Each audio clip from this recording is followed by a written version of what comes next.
Hollywood, do you look good naked? Do you think you should?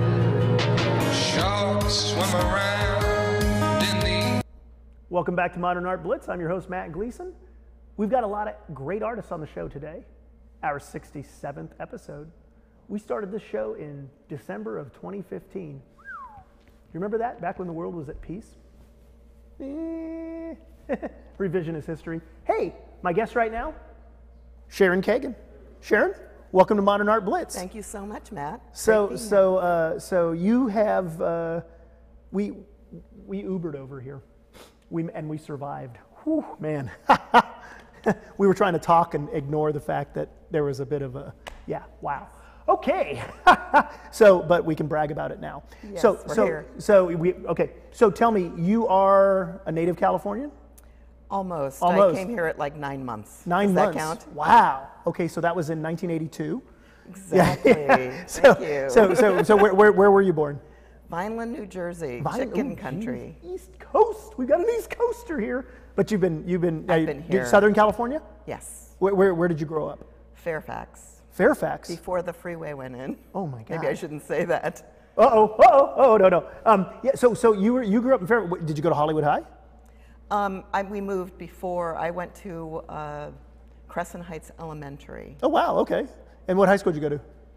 Palisades High. Oh, Palisades. Oh, my mom grew up in the Palisades in the 30s and 40s. Wow. And then they lost everything in that. Wait, it wasn't the Great Depression in the 50s, Mom. The story's not making sense. Okay, so you are a painter, an artist. How do you classify yourself? I am a painter, but I also consider myself an artist because I do sculpture as well. Oh yeah. Yeah.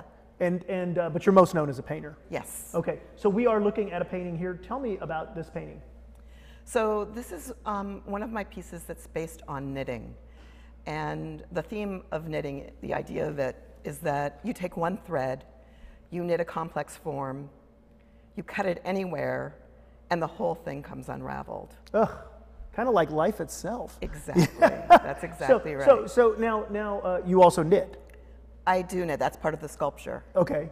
Out of hemp rope, polyester tying ribbon, not your usual knitting materials. Oh, so you try to find unique materials to the form. Okay, and is this an oil painting? Acrylic. Acrylic, and how big is this?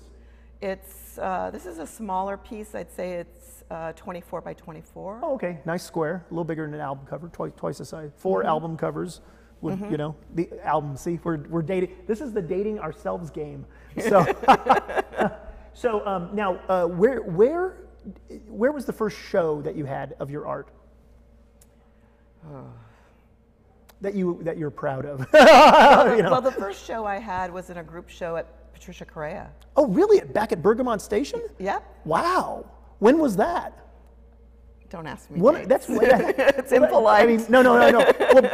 Well, that was back in the day. Patricia's one of my favorite people, and her gallery, I mean, a legendary Los Angeles gallery by far. And you were in a group show. Was it a curated group show? Yes, it was. Who curated it? Patricia. Oh, Patricia. So she did studio visits and found you? Mm-hmm. How did you meet her? Mutual acquaintance. Ah, okay.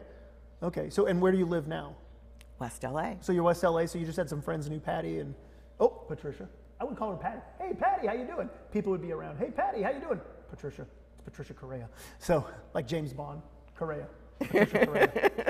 She's watching this episode going, I'm going to get him. So working with her was great. That was back in the day. Bergamot was at its, she is a gem of a person. Force of nature, right? Exactly. Yeah. Still. So and she still works on projects up in Topanga, right? Yeah. Is it Topanga? Yeah, she's in Topanga Canyon. I always think Topanga Canyon, Laurel Canyon. No, it's Topanga. I grew up near Benedict Canyon. I never lived in one of the canyons, you know. I grew up near Orange County. I'm a downtowner. So you survived Orange County. Oh God, well yeah, I got out of there. What year would you say is this? Is this all new work? This is all new work. Wow, yeah. Great. And so, who would you say are your, I want to say painting, directly to your painting influences? Definitely Chuck Close. He's a huge influence. I definitely see that when you say that. Yes, wow.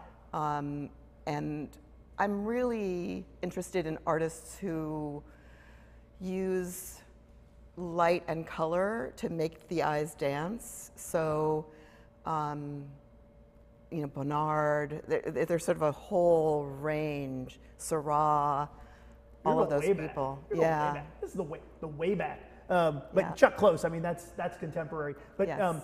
have you ever shown with? Let me put this politely. Hey, have you ever shown with a dead artist? Like Seurat? I mean, not that there's a lot of Seurats to show with. No, but I would definitely not be opposed. So, well, I can certainly see where the Chuck Close influences. Do you grid this off and work square by square? I do. Did you adopt that from Chuck Close? I Reading did. about him, documentaries? I did. Yeah? It was partially inspired by him and looking at a lot of work online, but it was also a way to create a geometric structure within the very organic forms of the painting. And so it kind of balances out the feminine organic shapes with the more masculine grid. You're looking for the 50-50 frisson of, you know, masculine, feminine. Yes.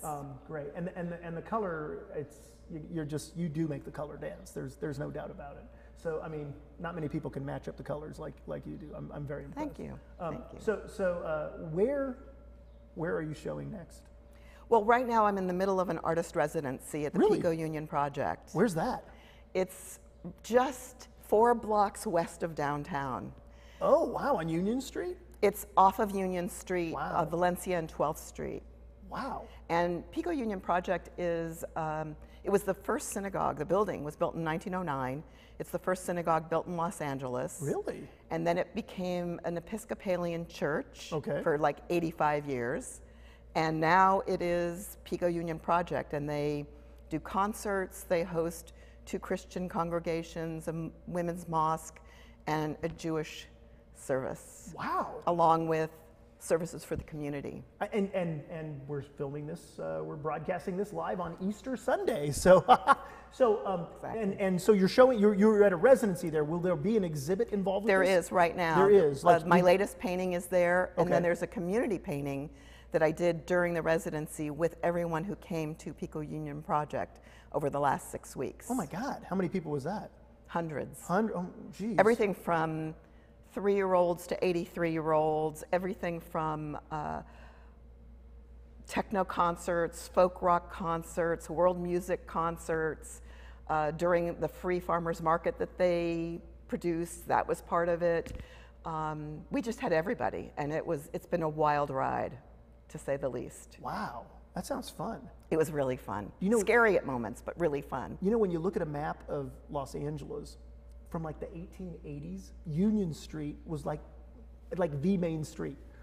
Like there's Main Street and Union Street. Union Street was like a big deal. Yes. And it was named after like the Union victory in the Civil War, you know. Wow. Yeah, see, and now it's like a 2-lane with the cars parked, and you would never know. You just go, that's a No. crowded little street. Now that you know the Kent Twitchell mural of Steve McQueen, that's right by where you're at, right? Yeah. That's always my marker on Union Street, because I try to look for parking on Union Street when I go to anything at the Staples Center, because I'm not paying $30 I'm already paying how much to see the Lakers or Clippers. I'm not going to, $30 to park, 35. I think it's up to 35 now. And it's not that far of a walk. No, well, now you can just Uber anyway, but Yeah, but that's I would true. always Steve McQueen house. So now I should look for the Pico Union Project? Yes. Is that what it's called? That's what it's called. And is it a nonprofit? It's a nonprofit, and the Okay. building is exquisite and Wow. worth visiting just for the Just one of those stained hidden glass gems, window. one of the hidden gems in LA? Wow. 1909. Wow. Okay. The stained glass windows are like Art Nouveau. Okay, They're I'm beautiful. gonna dig further. Now this one's got a little more like loose fibers in it,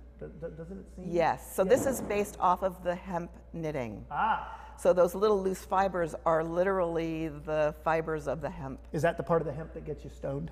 No, No, it is not. it sounds like you may have done a little scientific research on that. Help me out here. Let me tell you, when I was knitting the sculptures, I was using rope that was about that thick, and I was using knitting needles that were like Oh my God. big old circular knitting needles. Wow. And knitting with hemp, I had to knit outside because the fibers they get into your lungs. It's not pleasant material. Well, that should be illegal. Oh, never mind.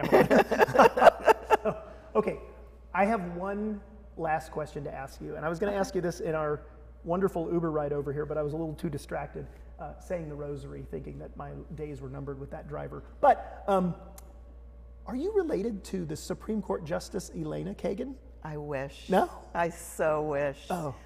She's great, though. Yes, she's Yes, great, and I'm proud to share the last name. Proud to share the last name. Okay, well, I think you may be a nominee for a Supreme Court Justice of Painting here in Los Angeles. Awesome. So thanks for joining us. Thank you so much. Sharon Kagan. We'll be back right after this. So